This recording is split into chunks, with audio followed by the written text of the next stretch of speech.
Now, for the last part of our broadcast today, I'm doing fairly well. We're about 40 minutes in, so we're doing pretty good here. This last one is from my book, Finding Freedom in an Age of Confusion. And just let me make this clear, because I saw somebody post this last week. They're like, oh, I don't want to listen to this guy. He's just trying to sell his book. My books are available for free if you'd like. You can buy them if you want them in print, and that's cool. But you can also download them for free because we think the information is that important. Go to theconsciousresistance.com/books. The books on the left, including Reflections on Anarchy and Spirituality, are available to download or to purchase. The second book, Finding Freedom in an Age of Confusion, is where this essay, this brief essay, it's not too long. I'm going to read it to you guys. It's called You Are Not Alone. And I really do think that this is a message that really could be powerful. There's another one as well. I'm going to post this in there. I wrote this essay that's coming out of my next book, which is called Manifesto of the Free Humans. There's a video online, youtube.com/consciousresistance, where you guys can see all about that book. It's called This Book Will Free Your Mind. But I released a new essay called The Authoritarian Right and Left, and I'm posting that right now. And if you see that one, that's very, very relevant to how we're seeing right and left become more divisive. That's from my next book, which is coming out in April 7th at the Free Your Mind Conference in Philadelphia. And that will, of course, be available for download for free. The audiobooks are going to be available for download for free again. So what I'm reading right now is called You Are Not Alone, Finding Freedom in an Age of Confusion. Damon just posted the link a moment ago. Maybe you can post it one more time, Damon. I'm going to just read this through for you guys, and hopefully this will give you an idea of what we write about, what my work's about. This is a book. These books I've co-authored with John Vibes of the Free Thought Project. The process of self-discovery and learning to question the commonly accepted beliefs that most of our society holds as infallible is not always an easy or especially fun journey. For many of us, the process can be quite scary, as you feel like your whole life has been turned upside down. Both of us, John and I, have vivid memories of many nights spent researching the nature of government and the nature of reality itself. Sleepless nights often lead to hopeless days and depression. When you wake up and challenge dogmas related to government, health, relationships, authority, and history, you may experience a journey similar to those who are grieving the loss of a loved one. In her 1969 book On Death and Dying, Swiss psychiatrist Elisabeth Kubler-Ross discussed what came to be known as the Kubler-Ross model of grief. This included 5 different stages that you guys may have heard of: denial, anger, bargaining, depression, and acceptance. And this was not meant to be seen as a specific set of stages that every individual will experience, or a specific order in which they may occur. Some individuals may grieve for long periods of time and experience all the stages, while others may not. Still, the model offers some insight into what one may experience after challenging everything they have been taught or told by their parents, teachers, priests, and politicians. These feelings of anger and depression can often lead to feeling alone in a world of insanity. For far too long, people like us who have cared about freedom and imagined a better world for our species have felt alone in their interests and have been forced into the fringes of society. However, as the philosophy of freedom and non-aggression is beginning to seep into the mainstream culture, the times are changing. There has always been a portion of society who rejected authority in their hearts without ever crossing paths with another anti-authoritarian, liberation-minded individual. Today, though, the world is much larger, and there is now a wealth of information available to more people than ever. Our digital world, like this, allows free thinkers to cross paths with regularity, which is helping to push along the philosophical renaissance that we predicted in our first book, Reflections on Anarchy and Spirituality. With that said, there is still plenty of work to be done. Unfortunately, we are fighting an uphill battle where our opponent was given a head start. The vast majority of people alive today in the Western world were molded by the state and public schools and entertained by propaganda. Many of these people have been taught a deep love and support for the status quo. Still, despite the propaganda, the human spirit is so resistant to the irrational and unnatural concept of authority that even after 12 years of indoctrination and constant manipulation, we can still overcome and free our minds. Despite the growing awakening, you may have experienced uncomfortable situations when you try to talk about your concerns in public. This creates a situation where nobody feels comfortable sharing their opinions in public, and none of us truly know how many rebels exist.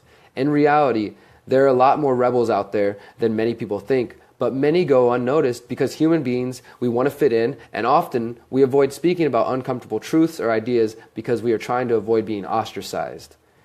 This is why it is important for each of you to start making as much noise as possible.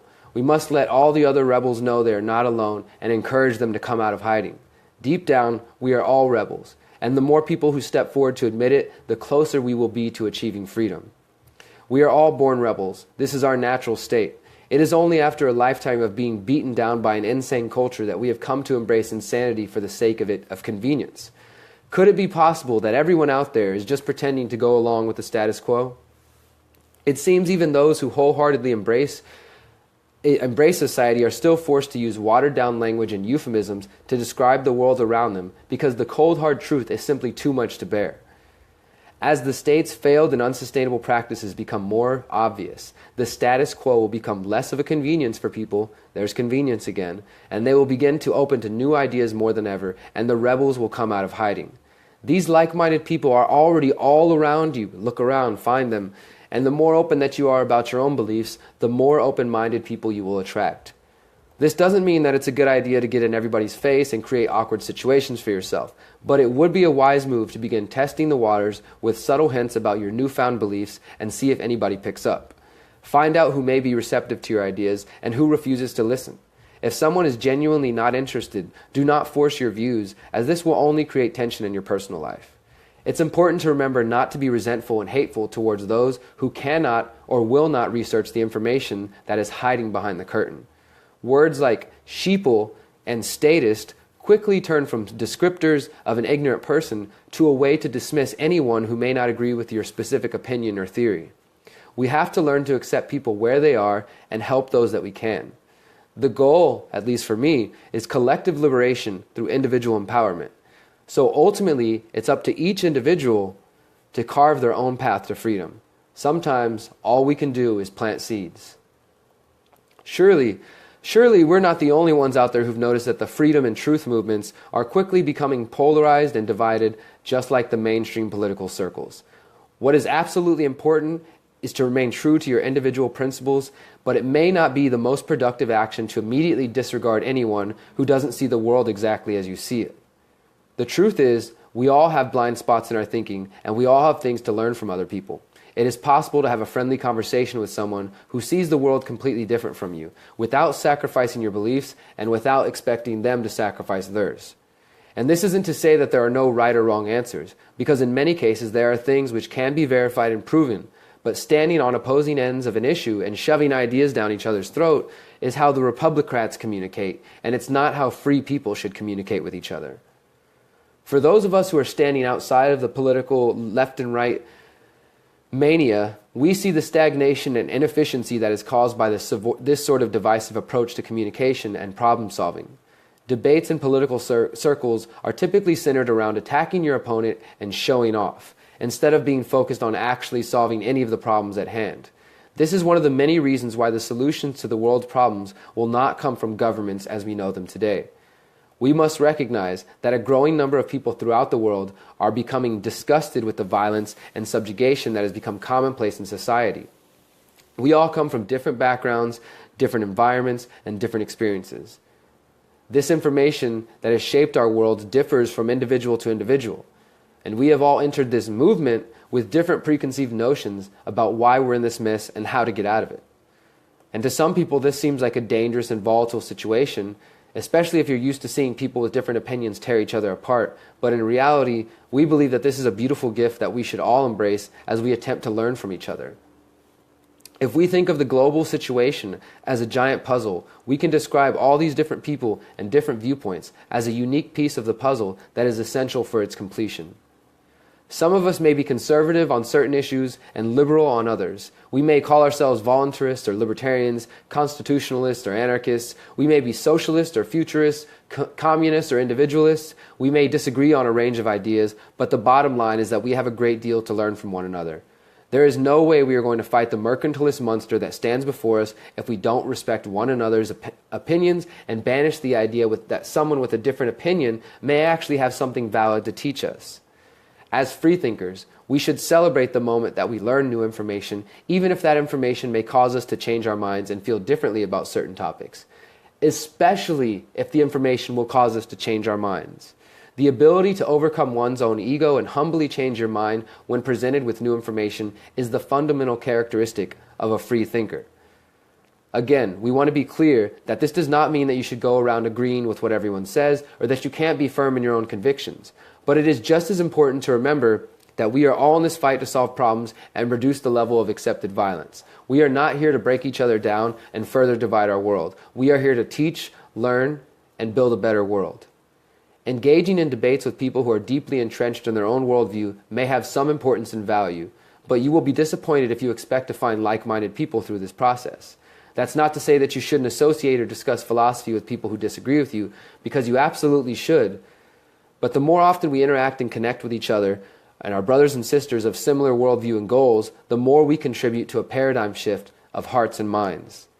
A paradigm shift is a process in which individuals gain new knowledge which completely alters and evolves their understanding of the world. We believe we are currently experiencing a paradigm shift that has been taking place for generations and increasing in the last decades of the 20th century. By educating yourself about the hidden truths of the world and seeking solutions that empower each of us, you are contributing to this shift. And here's the end. Here's the end of this whole essay. Thank you guys for hanging on for this long.